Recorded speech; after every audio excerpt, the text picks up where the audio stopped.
세 번째 시간 함께 하도록 하겠습니다. 21번 찾으셨죠? 정비구역 해제 사유에 해당되는 것 찾도록 되어 있습니다. 우선 정비사업과 관련되어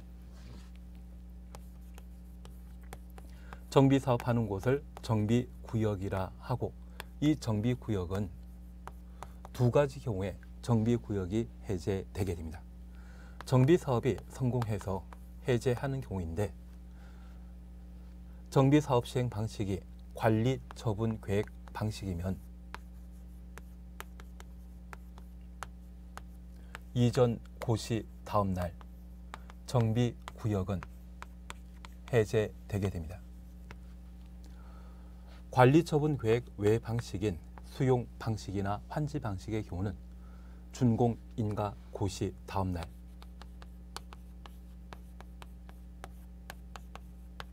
정비구역은 해제되는데, 이렇게 정비구역이 해제되면 조합 존속에 영향 없습니다. 정비구역 해제된 때에도 정비사업조합은 계속 남을 수 있습니다. 반면 정비사업이 실패해서 정비구역이 해제되는 경우가 있습니다. 만약 실패하여 정비구역이 해제되면 더 이상 정비사업 할 필요 없기 때문에 추진위원회 승인이 취소되는 것, 조합 설립 인가가 취소되는 것은 당연하고 정비사업조합은 존속하지 못합니다. 그래서 조합은 조합 설립 인가가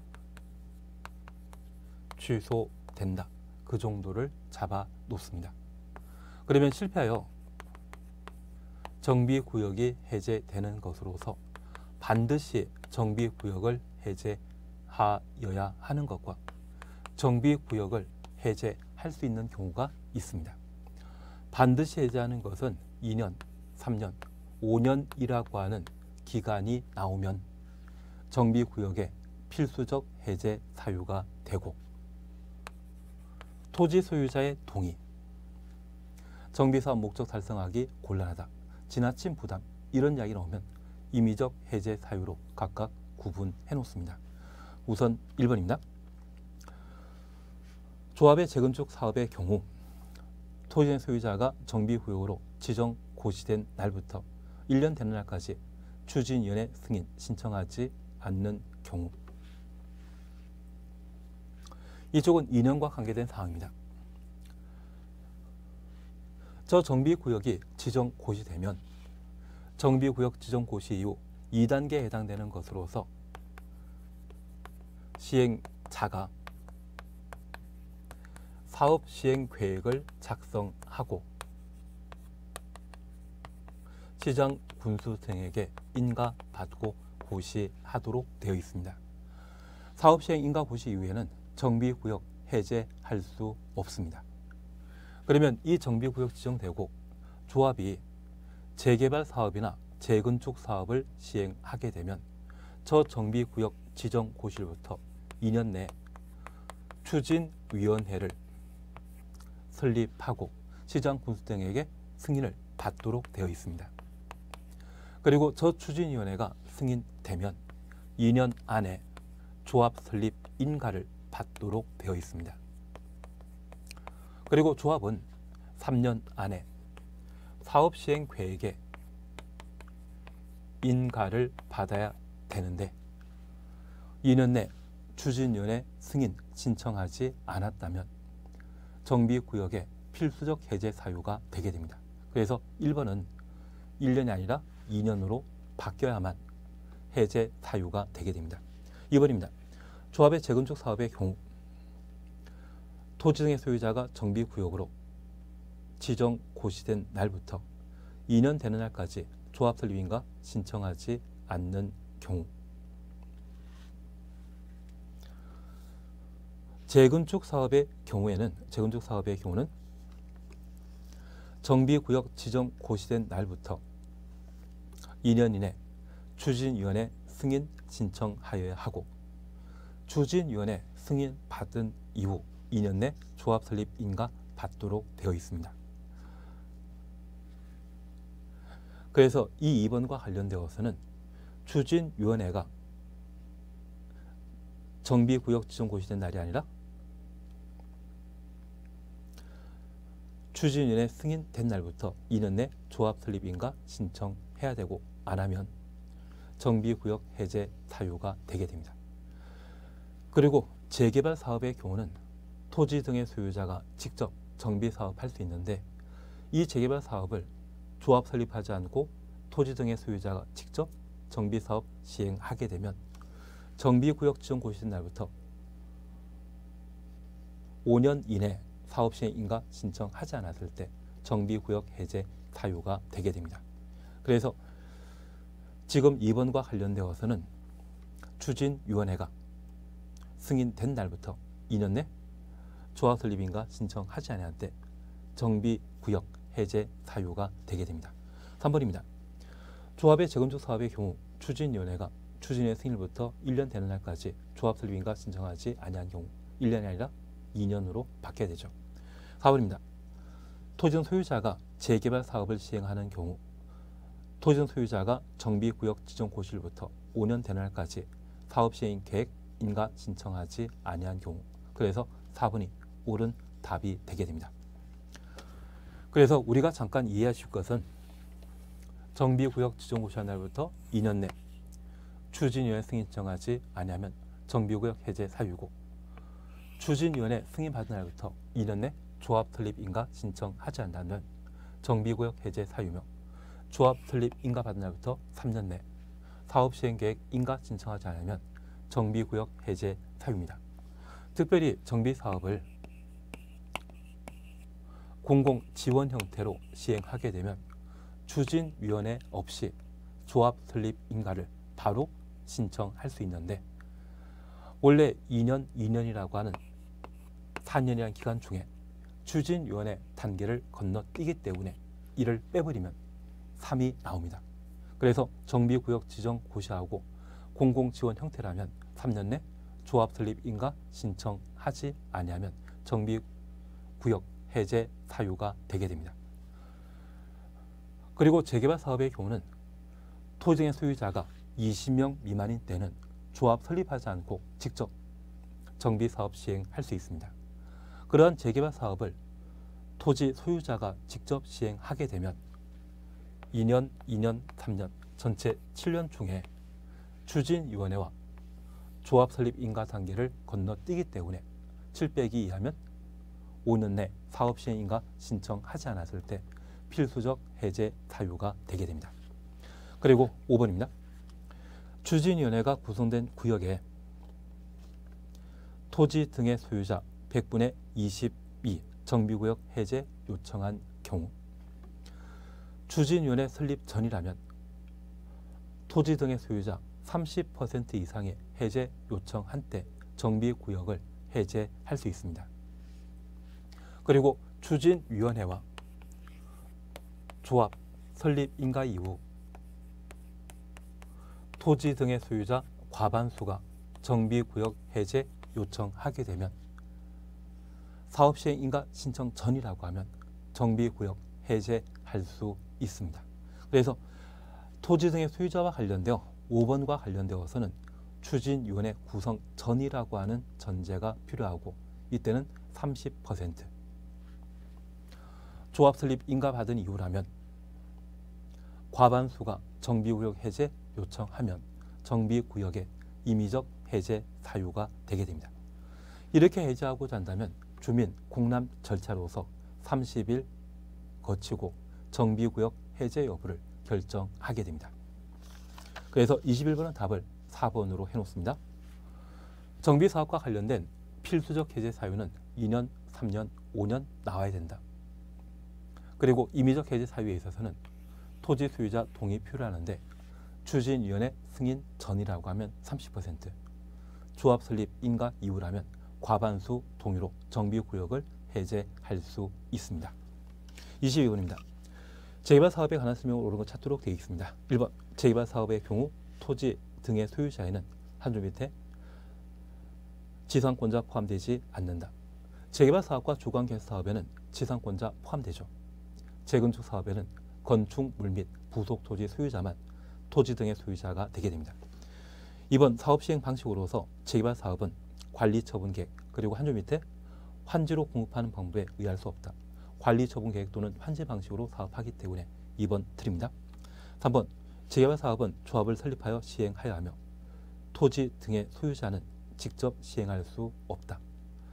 재개발 사업을 위한 정비구역 안에 토지 등의 소유자가 20명 미만인 경우는 조합 설립하지 않고 정비사업을 직접 시행할 수 있습니다. 그래서 3번 틀리고 4번 조합이 재개발 임대주택의 인수를 요청한 경우 국장이 우선하여 인수해야 한다. 시도의사, 시군구청장이 인수하도록 되어 있습니다. 지방자치단체가 인수하지 않았을 때 지방자치단체는 국토교통부 장관에게 인수할 자를 지정 요청하면 국장이 주택공사 등을 인수자로 지정할 수 있습니다.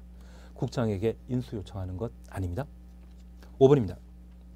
투기관리지로 지정된 지역에 재개발 사업을 시행하는 경우 관리처분계획 인가 이후 건축물 또는 토지를 양도한 자는 조합원 될 수 없다. 5번 맞죠. 투기관리지구 간의 재건축 사업의 경우는 조합 설립 인가 이후, 재개발 사업의 경우는 관리처분계획 인가 이후, 정비사업과 관계된 토지 등을 양수한 자, 매입한 자는 조합원 될 수 없습니다. 최근 정부에서는 서울시와 합의하여 이러한 조합원 양도 지위에 관한 규제를 강화시켜 재건축 사업에는 안전진단 그리고 재개발 사업은 정비구역 지정한 때부터 토지 등을 취득한 자, 양수한 자는 조합원 될 수 없도록 법을 강화시키겠다고 합니다.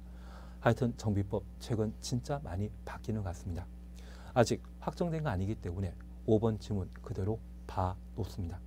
투기관리지구의 재개발 사업은 관리처분 계획, 투기관리지구의 재건축 사업은 조합 설립 인가 이후 양수한 자는 조합은 될 수 없다. 답은 5번입니다. 23번입니다. 조합에 관한 설명을 쓰인 것 찾도록 되어 있습니다. 올해 조합에 관한 사항이 시험에 나와야 될 해이거든요. 꼭 한번 봐놓습니다.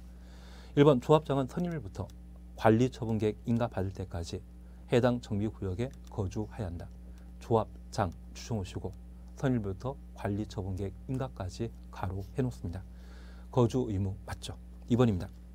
조합에 두는 이사의 수는 3명 이상을 한다. 100명 초과 시에는 5명 이상을 한다.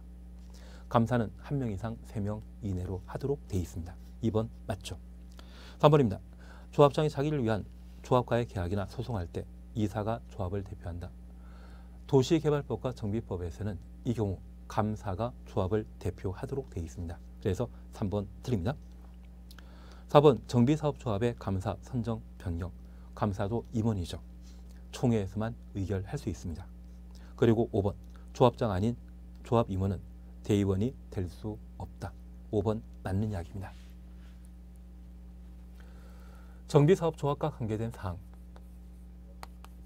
우리 공법상 조합과 관련되어서는 조합 설립 절차에 관한 사항과 조합이 만들어지게 되면 임원, 총회, 조합원에 관한 사항을 각각 구분 정리하셔야 되고 그 업무 수행과 관계된 사항을 각각 정리해 주시는 게 잘 정리하는 방법입니다.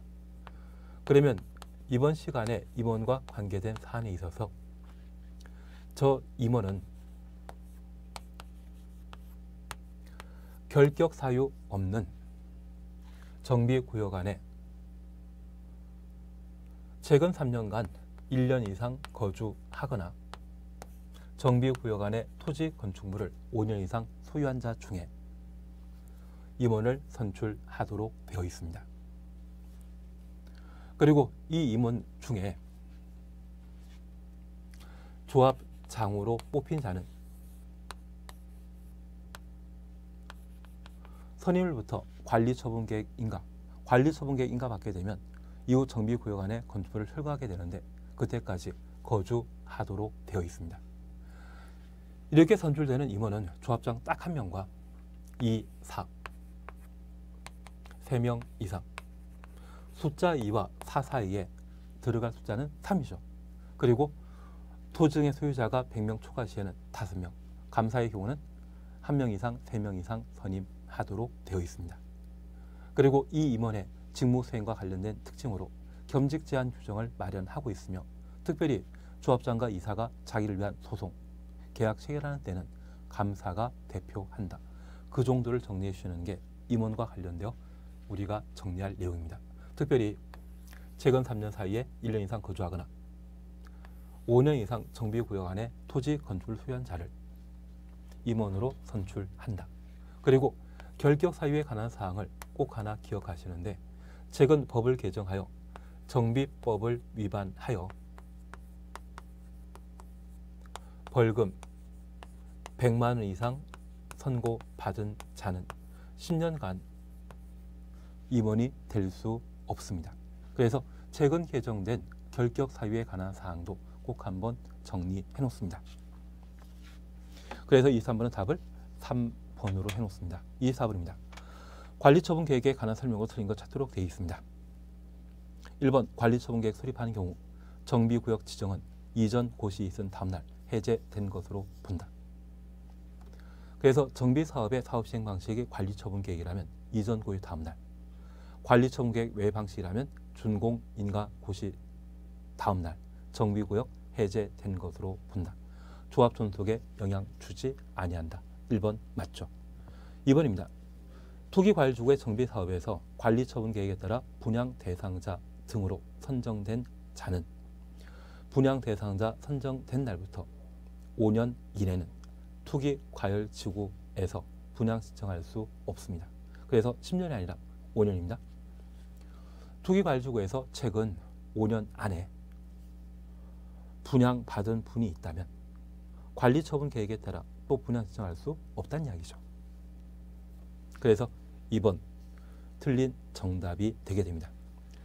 3번 관리처분 계획에 종전 토지 건축물에 관한 소유권 외 권리명세 포함돼야 된다. 소유권의 권리관계에 대해서도 조사 파악함으로써 소유권자 외 권리자에게도 충분한 보상해줘야 됩니다. 그리고 4번 등기 제한에 관한 사항으로 그냥 보십니다. 5번 시행자는 관리처분계획 인가받은 후 기존 건축물을 철거하여야 한다. 그래서 철거 시기는 관리처분계획 인가 이후입니다. 사람 살면 철거가 곤란하죠. 그래서 관리처분계획 인가 고실부터 이전 고실까지 사용 수익할 수 없습니다. 24번 답을 2번으로. 25번입니다. 시설군과 그에 속하는 건축물 용도로 옳게 연결하는 것 찾도록 되어 있습니다. 답은 2번입니다. 산업 등의 시설군에는 자원순환 관련설이 포함됩니다. 자원순환 관련설은 고물상을 말하는데 이것은 2차 산업과 관계된 사항으로 산업 등의 시설군에 속합니다. 1번 운수시설 찾으셨죠? 운수시설도 2차 산업에 해당되기 때문에 산업 등의 시설군에 속하고 자동차 관련 시설군에는 자동차 관련설이 포함됩니다. 자동차 정비 공장 등이 1번에 해당되게 됩니다. 2번 공장도 산업 등의 시설군에 해당되고 3번에 전기, 통신 시설군에는 발전소와 방송국이 포함되게 됩니다. 그리고 4번 문화집회시설군, 문종위관이라는 말 기억나신다면 수련설은 노교수의 야에 해당되는 것으로서 교육, 복지시설군에 포함되죠. 그리고 5번 종교설도 문종위관에 해당되는 것으로 문화집회시설군입니다. 교육, 복지시설군, 노교수의 야 기억나신다면 서로 구분하시면 되실 겁니다. 그리고 영업설국과 관련되어서는 다판 운수기란 말로 정리했습니다. 그래서 저는 항상 문화집회시설군, 영업설군, 교육, 복지시설군 이 세 가지에 대해서는 세부 용도까지 잘 정리해달라 부탁드렸습니다.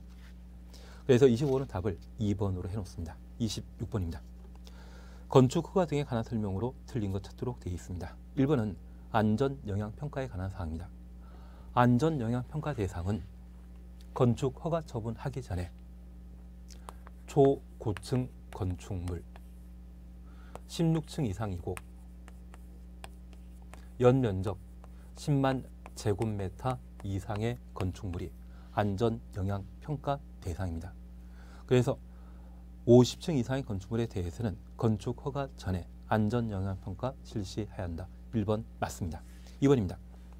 건축신고한 신고일부터 1년 내 공사 착수하지 않으면 신고 효력 없어진다. 우리가 착공과 관련되어서는 보통 2착, 2년 내 공사 착수하도록 되어 있지만 건축신고한 건축물의 경우는 1착입니다. 공장은 3착이죠. 그리고 특별건축구역, 주택법상 사업계획 승인받은 경우, 그리고 국토계획법상 주민 입안 제한한 지구 단위 계획이 결정 고시되면 5년 내 공사 착수하도록 했습니다. 그래서 2착의 예외에 해당되는 1착, 3착, 5착 각각 정리해 놓습니다. 3번입니다. 분양을 목적으로 하는 공동택에 대해 건축허가 받으려는 자는 해당 대지 소유권 확보하거나 그 대지 사용할 수 있는 권은 확보해야 합니다. 분양 목적의 공동택에 있어서는 대지 소유권 확보한 때만 건축허가 받을 수 있습니다. 그래서 3번 틀린 정답이죠. 통상 건축물에 대한 건축허가 받고자 한다면 대지에 대한 소유권, 사용권 확보하면 되지만 분양 목적의 공동택의 경우는 소유권 확보한 때만 건축허가 받을 수 있습니다. 4번은 건축허가 등의 제한으로서 제한 기간은 2년, 1회 1년 범위 내 기간 연장할 수 있었습니다. 그리고 5번 특광이 사용 승인 한때 군수구청장 알력 건축물 대장에 적게 해야 한다. 건축물 대장 작성은 시군구청장이 하게 됩니다. 특별시장 광역시장이 예외적인 허가권자로서 사용 승인하면 직접 대장 작성하는 것이 아니라 소재지 군수구청장에 알려 건축물 대장을 적게 하게 됩니다. 그래서 항상 건축물 대장 작성하는 자는 누구이다? 시군구청장. 광역단체장은 특별시장 광역시장은 도의사는 대장 작성하는 자 아니죠. 그래서 26번은 답을 3번으로 해놓습니다. 27번입니다. 건축허가 신고에 관한 설명을 드린 것 찾도록 되어 있습니다. 1번 허가권자는 건축허가 신청한 숙박시설의 규모 등이 교육 환경을 고려할 때 부적합하다 인정하는 경우 건축위원회 심의 거쳐 허가하지 아니할 수 있다. 1번 맞습니다. 그래서 위락시설 숙박시설이 주거 환경, 교육 환경 등의 주변 환경에 부적합한 때에는 건축위원회 심의 거쳐 건축 허가하지 아니할 수 있습니다. 2번입니다. 건축위원회 심의 받은 자가 심의 결과 통지 받은 날부터 2년 내 건축허가 신청하지 않으면 건축위원회 심의 효력 상실된다. 그래서 2번 옳은 지문이 되게 됩니다. 심의 효력은 2년 간다라는 것 정도만 살펴놓습니다. 3번입니다. 특별시나 광역시 아닌 시에 21층 이상의 건축물을 건축하려면 도지사의 허가 받아야 된다. 건축허가 대상과 관련되어 건축물을 건축하거나 대수선하려는 자는 시군구청장에게 허가 받도록 되어 있습니다. 그런데 예외적인 허가권자로서 특별시장, 광역시장을 두는 경우가 있습니다. 특별시, 광역시 안에 21층 이상이거나 연면적 10만 제곱미터 이상의 건축물을 건축하는 때는 특광이 건축허가권자이고 공장 창고는 제외합니다. 다만 이러한 건축물을 도에 속한 시군에 건축하게 되면 시장 군수가 허가권자이고 도의사에게 사전 승인 받아야 되죠. 그래서 이때 도의사는 사전 승인권자이지 허가권자가 아닙니다. 3번 틀린 정답이 되게 됩니다. 4번은 건축허가 등의 제한에 관한 사항으로 2년, 1회 1년 범위 내 기간 연장할 수 있습니다. 그리고 5번입니다.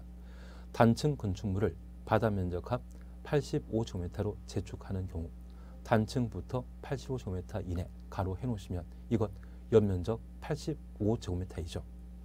재축하는 경우 건축신고하면 허가 받은 겁니다. 5번 맞습니다. 건축법상 건축물을 건축하거나 대수선할 때 허가 받아야지만 경미한 건축물의 건축 대수원 시에는 신고하고 건축 대수원할 수 있습니다. 우리는 기본형과 확장형이라 해서 개정되어 추가된 건축신고 대상을 각각 정리한 적이 있는데 건축행위와 관련되어 연면적 100제곱미터 이하의 건축물 건축, 바닥면적 합 85제곱미터 이내 증축, 개축, 재축은 신고 대상이었습니다. 그리고 대수원과 관련되어서는 연면적 200제곱미터 미만이고 3층 미만의 건축물을 대수선하려면 신고하고 대수선할 수 있습니다. 개정된 사항으로 관리적, 농림적, 자연환경보전적 보면 200미만이고 3000미만일 때 건축신고 대상인데 지구 단위 계획구역 제외. 그리고 오리 공장이라는 말 기억나시죠? 공업지역 등의 2층 이하 노서 연면적합 500제곱미터 이하의 공장 건축은 신고 대상이었습니다. 높이 3m 부민의 증축 신고 대상이었습니다. 그리고 200 이상이거나 3층 이상의 건축에 대해서는 허가 대상이지만 증설, 해체, 수선, 변경 중에 6개 수선행위, 내력벽 벽면적 30m 수선하는 것, 기둥보 지붕틀 각각 3개 수선하는 것, 방하벽 수선하는 것, 주계단 수선하는 것 6개 대수선에 대해서는 신고하고 수선할 수 있습니다. 외벽 마감 재료 없죠. 다가구 다택의 경계벽 없었습니다. 그 정도를 정리해 놓습니다. 그래서 27번 답을 3번으로 해 놓습니다. 28번입니다. 대지와 도로에 관한 설명을 틀린 것 찾도록 되어 있습니다. 1번 건축의 대지는 건축의 용도상 방습 필요 없는 경우 인접한 도로면보다 낮아진다. 건물 건축한 대지는 인접한 도로면보다 낮아서는 안 됩니다. 비가 오게 되었을 때 도로에 떨어지는 빗물은 도로변의 대지가 도로보다 위치가 낮게 형성되어 있으면 물이 흘러 넘치게 됩니다. 집안 연약화시킬 수 있고 건물 붕괴로 이어질 수 있기 때문에 건물 건축한 대지는 인접한 도로면보다 낮아서는 아니 됩니다. 대신 방습에 필요 없는 경우, 그 대지에 수영장 만드는 경우라면 빗물 한 방울이 더 아쉬울 수 있거든요. 그래서 1번 옳은 이야기입니다. 2번입니다. 공개 공지 면적은 대지 면적의 100분의 10 이하 범위에서 조례로 정한다. 공개 공지 면적에 관한 사항으로 100분의 10 앞에는 대지 면적 놔야 되죠. 뒤에는 이하가 나야 됩니다. 2번 맞습니다. 3번 건축물 대지 확보하는 공개 공지는 필로티 구조로 설치할 수 없다. 필로티 가능합니다. 출입 막아서는 안 되죠. 그래서 3번 틀린 정답이 되게 됩니다. 4번입니다. 해당 건축물의 출입에 지장 없다 인정되는 경우 건축물의 대지는 도로에 2m 이상 접할 것이 요구되지 아니한다. 건물 건축한 대지는 도로에 2m 이상 접해야 됩니다. 그런데 건물 건축하는 땅과 도로 사이에 공원, 광장 등으로 다른 건축물의 건축 행위가 제한되어 있는 궁지가 접해 있다면 이 땅을 걸어서 내 땅에 건물 사용할 수 있다면 건물 건축한 대지는 도로에 직접 2m 이상 접할 필요 없습니다. 그래서 이 이야기 나오게 되면 건축 행위가 금지된 공지, 공원, 광장 이런 말 나왔을 때 예외 인정되는 것으로 파악해 놓습니다. 5번은 건축선 효과에 관한 사항으로 지표 아래 부분을 제외하고 건축물 함장은 건축세 투직면을 넘어서는 안 해야 된다. 지표 아래의 경우는 침범 가능하죠. 그래서 28번 답을 3번으로 해놓습니다. 29번 구조 재료입니다. 여기 나와 있는 것만 한번 확인하고 시험에 들어갑니다. 우선 1번입니다. 최근 개정된 사항으로 11층 이하 추천했습니다. 층에는 소방관 진입할 수 있는 창을 설치한다. 우리 건축물에는 소방과 관련된 안전 기준을 적용하게 되는데 소방과 관련된 건축물은 11층입니다. 그래서 화재 진압이나 인명 구조를 위해 소방관이 진입할 수 있는 창문을 건축에 설치하게 되는데 그 대상은 11층 이하의 층에 소방관 진입창을 설치하도록 되어 있습니다. 다만 대피 공간 또는 비상용 승강기 설치한 아파트는 제외한다. 그래서 이런 요건 갖춘 아파트에는 소방관 진입창을 따로 설치할 필요 없습니다. 2번입니다. 지방자치단체장은 구조안전 확인 대상 건축물에 대해 건축 허가하는 경우 내진 성능 확보 여부를 확인해야 한다.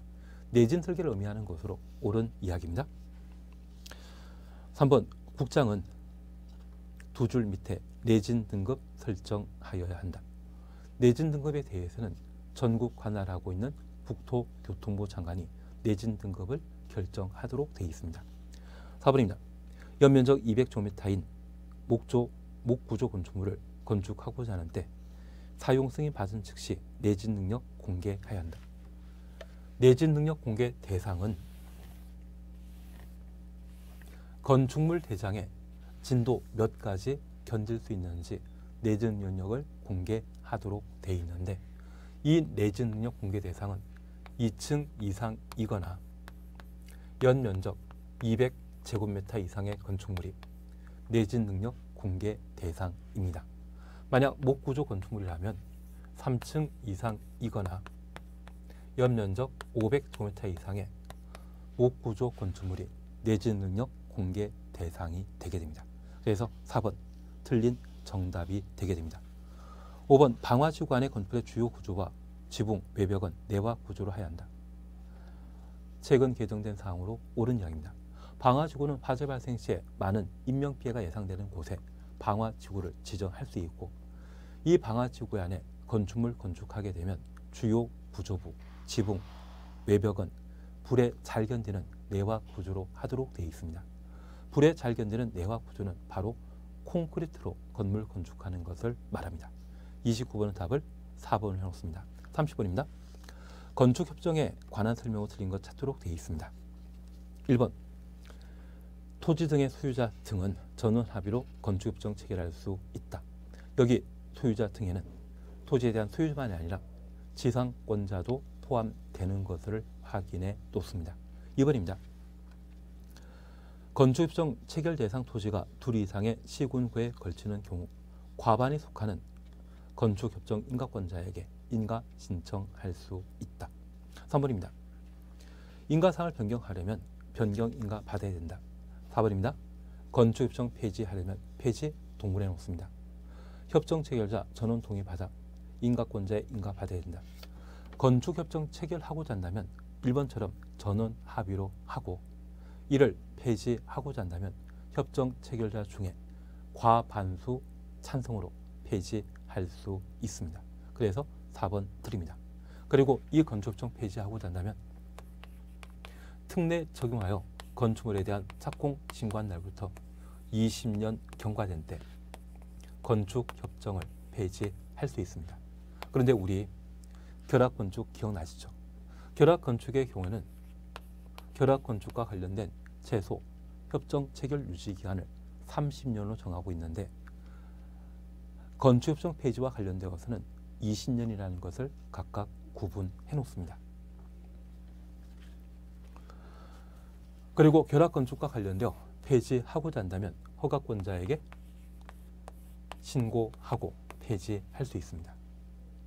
결합건축은 용적률 불리는 것이죠.